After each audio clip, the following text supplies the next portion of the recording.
Dear students, welcome to the online class in favor of Agroni School and College, Ruet Chattor, Rajshahi. You know, due to COVID-19, Bangladesh government has been launching online classes for the students so that they can keep in contact themselves in educations. You know, the educational institutions have gone into unscheduled closures in response to the WHO's call for international pandemic situations such as self-isolation, home quarantine and lockdown to prevent community transmissions of the disease. Dear students, I think you are passing a very wonderful time at your home. Today, I am here to discuss a very suitable topics right from homeworks. Some of my students have asked me to conduct classes on these very topics. A very suitable topics right from homeworks. I am MD Moshur Rahman, lecturer in English, Agroni School and College, Ruet Chattor. Now let us get started. In case of right form of verbs, we should keep three things in our mind. That means you should keep in mind three things. প্রথম বিষয়টি হচ্ছে what type of sentence does the verb belongs to? Does the verb belongs to? যে ভার্বটি right form of verbs এর ক্ষেত্রে ভার্বটি কোন সেন্টেন্সের অধীনে আছে প্রথমত এটা আমাদের আইডেন্টিফাই করতে হবে। দুই নম্বর বিষয়টি হচ্ছে what tense does the verb belong to? ভার্বটি কোন টেন্সের অধীনে আছে সেইটি আইডেন্টিফাই করতে হবে। তিন নম্বর বিষয়টি very important. So what voice does the verb belong to? What voice does the verb belong to? অর্থাৎ ভার্বটি কোন ভয়েসের অন্তর্ভুক্ত বা অধিভুক্ত সেটা আমাদের আইডেন্টিফাই করতে হবে। সো থ্রি থিংস আমাদের অবশ্যই রাইট ফর্ম অফ ভার্বস এর ক্ষেত্রে মনে রাখতে হবে। নাও let us get started. আমি আজকে তোমাদের রাইট ফর্ম অফ ভার্বস এর কয়েকটি রুলস নিয়ে আলোচনা করব। আশা করি তোমরা উপকৃত হবে।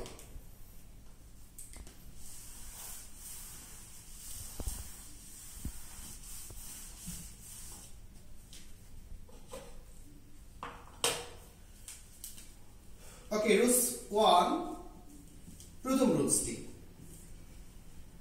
কোন কাজ সংঘটিত হওয়ার উপর নির্ভর করে বি ভার্বগুলো দিয়ে প্রেজেন্ট বা পাস্ট টেন্সের ধারণা প্রকাশ করে। প্রথম রুলসটা আমি আবারো বলি, কোন কাজ সংঘটিত হওয়ার উপর নির্ভর করে বি ভার্বগুলো প্রেজেন্ট বা পাস্ট টেন্সের ধারণা প্রকাশ করে।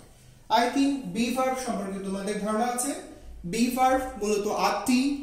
আমি একটু মনে করে দিই, am, is, are, was, were, be নিজে একটি বি ভার্ব, being এবং being, অল টুগেদার এই হচ্ছে 8টি বি ভার্ব।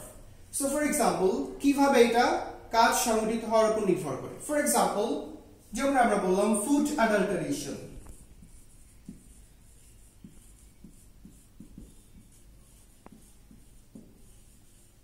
ফুড অ্যাডাল্টারেশন, এখানে আমরা একটা বি ভার্ব বসালাম,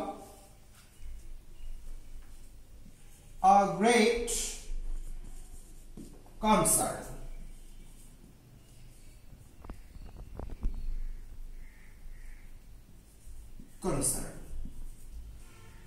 Nowadays,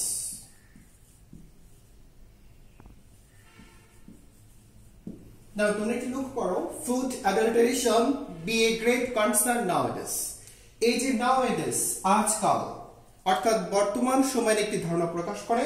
আজকাল দ্যাট মিন্স বর্তমান কালে ফুড অ্যাডাল্টারেশনটা আমাদের জন্য একটু উদ্বিগ্নের বিষয় হয়ে গেছে। দ্যাট মিন্স কনসার্ন শব্দটি নাউন, এখানে উদ্বিগ্নর বিষয় হয়ে গেছে। ঠিক আছে, সো এখানে আমরা বি ভার্বটা কি বসাবো? সো যেহেতু প্রেজেন্ট টেন্সের ধারণা প্রকাশ করে, এই জন্য আমরা এখানে বি ভার্ব ইজ বসালাম।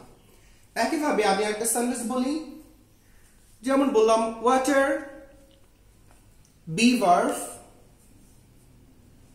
one of the excellent gifts of nature।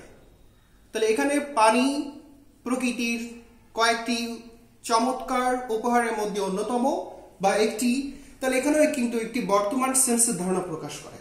সেক্ষেত্রে আমরা অবশ্যই ওয়াটারের পরে বি ভার্ব ইজ নিব। সিমিলারলি আমরা এইভাবে এই রুলসটাকে বলতে পারি।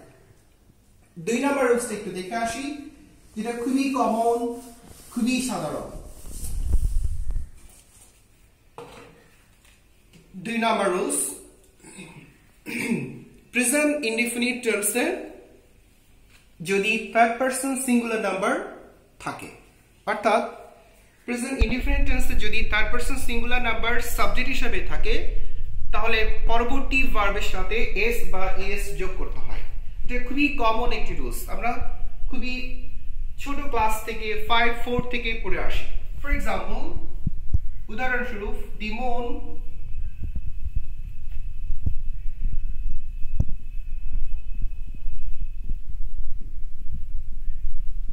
give us light। এখানে আমাদের ব্র্যাকেটের মধ্যে যে ভার্বটি আছে সেটাকে আমরা কারেক্ট করব। রাইট ফর্ম অফ ভার্বস অর্থাৎ ভার্বের সঠিক ব্যবহার। সেন্টেন্সে ভার্বগুলোকে রং ইনফরমেশন বা রং করে দেওয়া থাকবে, ভুল দেওয়া থাকবে, রাদার আমাদের সঠিক করতে হবে। সো এখানে যেহেতু subject third person singular number the moon, এই কারণে ভার্বের সাথে আমরা এস যোগ করব। ইট will B gives, the moon gives us light. আচ্ছা, তোমরা অ্যাপোস্টোলজিক্যাল একটি রুলস আছে, তোমরা জেনে থাকবা যে কোথায় কোথায় ইএস ব্যবহৃত হয়, এস ব্যবহৃত হয় না। কোন শব্দের শেষে যদি ও থাকে, কোন ওয়ার্ডের শেষে যদি ডাবল এস থাকে, কোন ওয়ার্ডের শেষে যদি সি এইচ থাকে, কোন ওয়ার্ডের শেষে যদি এস এইচ থাকে, কোন ওয়ার্ডের শেষে যদি এক্স থাকে, এই যে আমাদের এক্সপ্রেশনটা, যদি কোন শব্দের শেষে ও থাকে, তাহলে সেই ওয়ার্ডের সাথে, সেই ভার্বের সাথে ইএস যোগ করতে হয়। ফর এক্সাম্পল, গোস, আর we can say undergo. Undergo মানে হচ্ছে টলারেট করা, আন্ডারগো, ইট উইল বি আন্ডারগোস।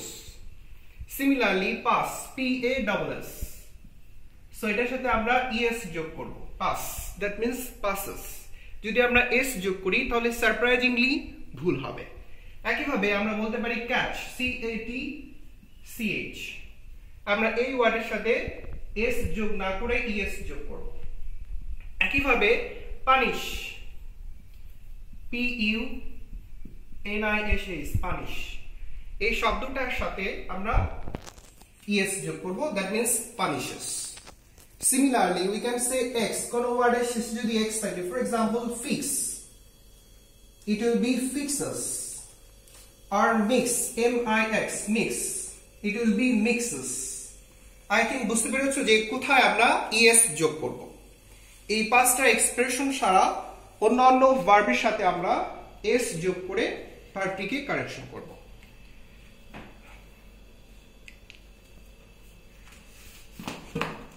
নাও আমরা এর পরের রুলসটিতে ফিরে আসি। 3 নম্বর রুলস, রুলস 3,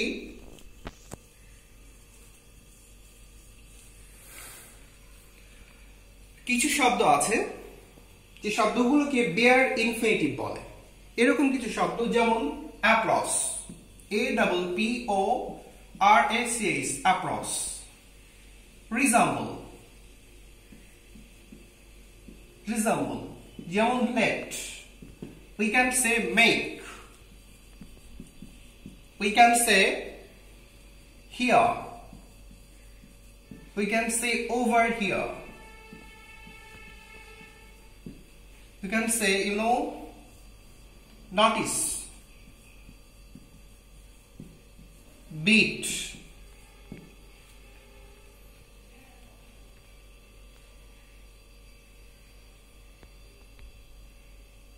সো ইত্যাদি শব্দ, অর্থাৎ এই শব্দগুলোকে আমরা বলছি বিয়ার infinitive.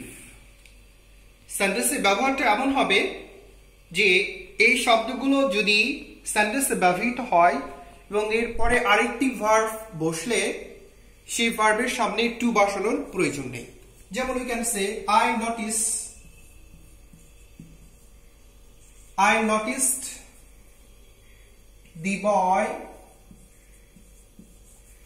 I noticed the boy cross.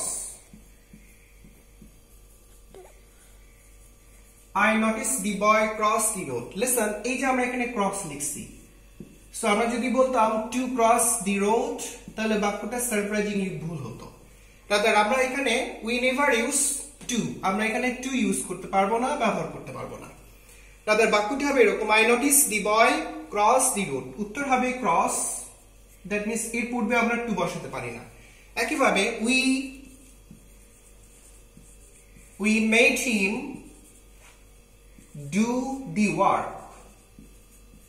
We made him do the work. Listen, so যেহেতু আমরা এখানে মেড ইউজ করছি, এরপরে একটি ভার্ব চলে আসলে তার সামনে আর তার পূর্বে আর টু বসানোর প্রয়োজন নেই। সো দ্যাট ইজ ওয়াই এখানে সো টু বসানোর প্রয়োজন নেই।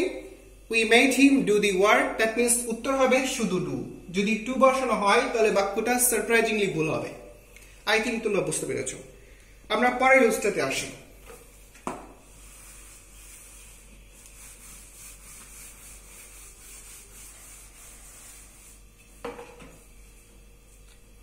Rules 4. Listen, I think তোমরা জানো যাওয়া অর্থ প্রকাশ করতে গন এবং হচ্ছে বিন। Listen, গন এবং বিন এই দুইটা শব্দ, গন এবং বিন এই দুইটা শব্দ দিয়ে যাওয়া অর্থ প্রকাশ করে, যাওয়া অর্থ প্রকাশ করে। আচ্ছা, এবার কোথায় আমরা কোনটা বসাবো, that is so much important. কোথায় কোনটা বসাতে হবে এটাই আমরা মাঝে মধ্যে ভুল করি। সো লিসেন, আমি দুইটা বাক্য লিখি এবং সেই দুইটা বাক্যের মধ্য দিয়ে বিষয়টা তোমাদের পরিষ্কার করার চেষ্টা করব। I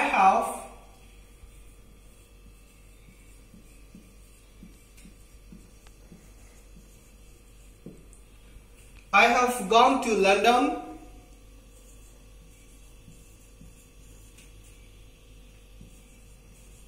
দুই নম্বর বাক্যটি I have been to London. So we have two sentences. আমরা এই দুইটা বাক্য দিয়ে গন এবং বিনের পার্থক্যটাও বোঝানোর চেষ্টা করব। প্রথম বাক্যটি দেখো, আমরা বলেছি I have gone to London। এই যে গন ইউজ করেছি, গন ব্যবহার করছি, এটা দিয়ে কি বোঝানো হয়?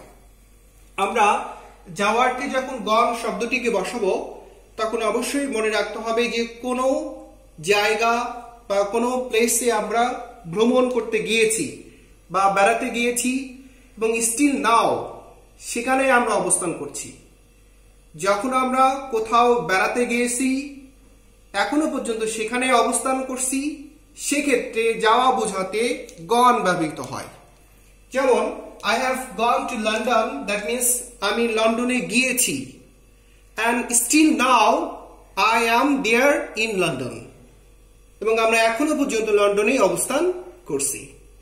দুই নম্বর বাক্যটি ফলো করো, সেখানে বিনের ব্যবহার আমরা বলেছি।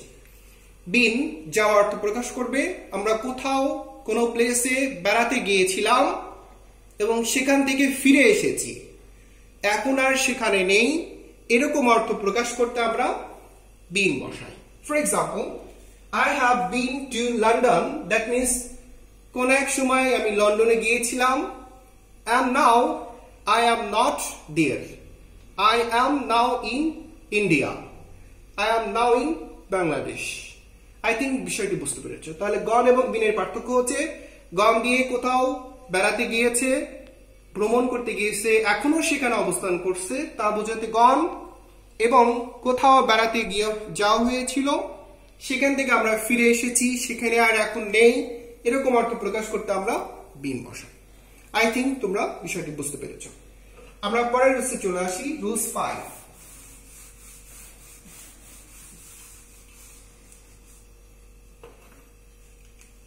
Rules 5.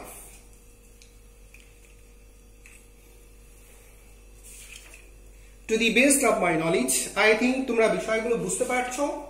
Rules 5 হচ্ছে কোন সেন্টেন্স যদি easy, difficult,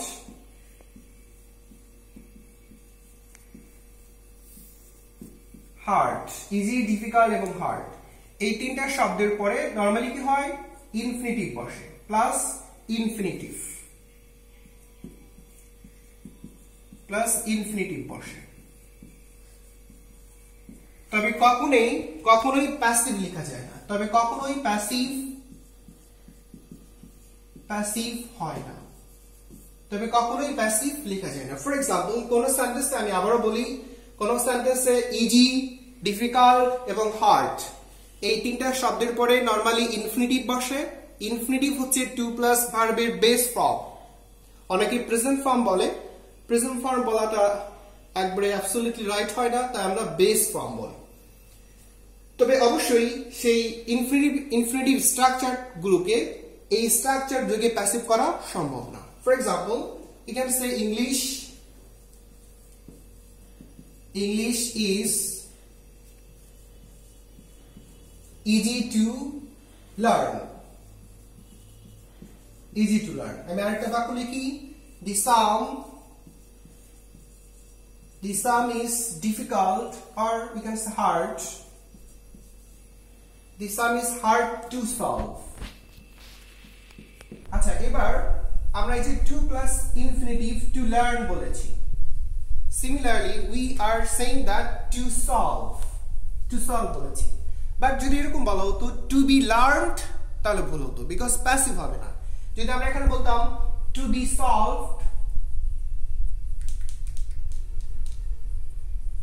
সলভড তাহলে বাক্যটি আমাদের ভুল হতো।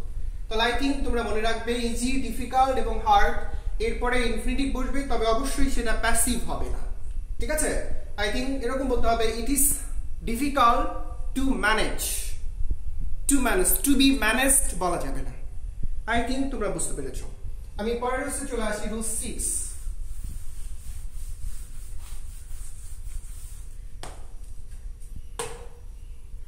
রুল 6 6 নম্বর রুলস হচ্ছে কোন সেন্টেন্সের সাবজেক্ট এর মূল শব্দটি, সাবজেক্টের হেডওয়ার্ড, কোন সেন্টেন্সের সাবজেক্টের হেডওয়ার্ডটি যদি ইনফিনিটিভ হয়, কি হয় ইনফিনিটিভ অথবা জিরান্ড হয়। আমি আবারো বলি, কোন সেন্টেন্সের সাবজেক্টের মূল শব্দটি হেডওয়ার্ড মানে মূল শব্দটি যদি ইনফিনিটিভ হয় অথবা জিরান্ড হয় তাহলে পরবর্তী ভার্বটি নরমালি সিঙ্গুলার হয়। For example we can say to tell lies, be a great sin,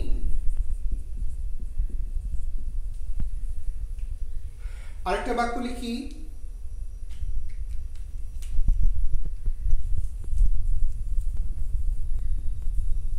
reading novels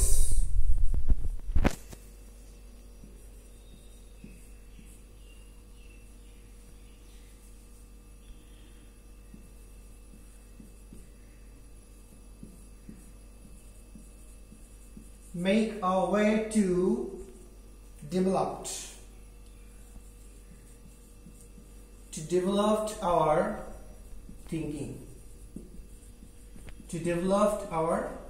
so I think তোমরা বুঝতে পারবে লেসন প্রথম বাক্যটি to tell lies। আচ্ছা তোমরা একটু ফলো করো, to tell হচ্ছে আমাদের ইনফিনিটিভ, না তার পরের শব্দটি lies আছে, lies দেখে মনে হচ্ছে প্লুরাল, বাট অল টুগেদার এই প্লুরাল শুধু আমাদের সাবজেক্ট। to tell lies পর্যন্ত আমাদের সাবজেক্ট, বাট মূল শব্দটা to tell not lies দেখে মনে হচ্ছে প্লুরাল। তোমরা অনেকে এটা ভুল করো যে এখানে লাইস প্লুরাল দেখে এখানে তোমরা আর দিয়ে দাও, সেটা করা যাবে না, বিকজ যেহেতু এখানে কি আছে টু টেল আমাদের মূল শব্দ হেড ওয়ার্ড, এবং এই কারণেই বি ভার্বটা আমাদের লিখতে হবে ইজ। যদি আমরা আর বসাই তাহলে বাক্যটি সারপ্রাইজিংলি ভুল হবে, বিকজ মূল শব্দ লাইস না, রাদার মূল শব্দ টু টেল।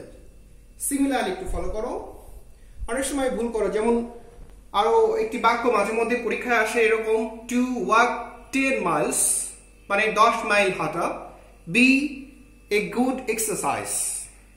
তোমরা অনেকেই 10 মাইলস দেখে বি ভার্বটাকে আর দিয়ে দাও, সেটা করা যাবে না, মূল শব্দ টু ওয়াক, তাই আমাদের উত্তর হবে is singular be verb. Similarly reading novels, এই রিডিং শব্দটা আমাদের জিরান্ট, রিডিং শব্দটা আমাদের জিরান্ট। সো তোমরা নভেলস দেখতে পাচ্ছ, সো নভেলস দেখে প্লুরাল বলা হচ্ছে, বাট আমাদের মূল শব্দটা রিডিং, নট নভেলস। যেহেতু মূল শব্দটা রিডিং, মূল শব্দটা যেহেতু রিডিং, এবং এই কারণে পরবর্তী ভার্বটি সিঙ্গুলার হবে। সো আনসার হবে মেক্স, উত্তর হবে মেক্স। আই থিঙ্ক বুঝতে পেরেছো। Okay, that is all for today. আমি আমার নেক্সট ক্লাসে তোমাদের আরো কিছু গুরুত্বপূর্ণ some new and exciting rules of right form of verb নিয়ে হাজির হব। ততক্ষণ পর্যন্ত তোমরা ভালো থাকো, সুস্থ থাকো, সবাই বাসায় থাকো, স্বাস্থ্যবিধি মেনে চলো, এবং অবশ্যই পড়াশোনা নিয়ে থাকো। That is all for today. ধন্যবাদ সবাইকে।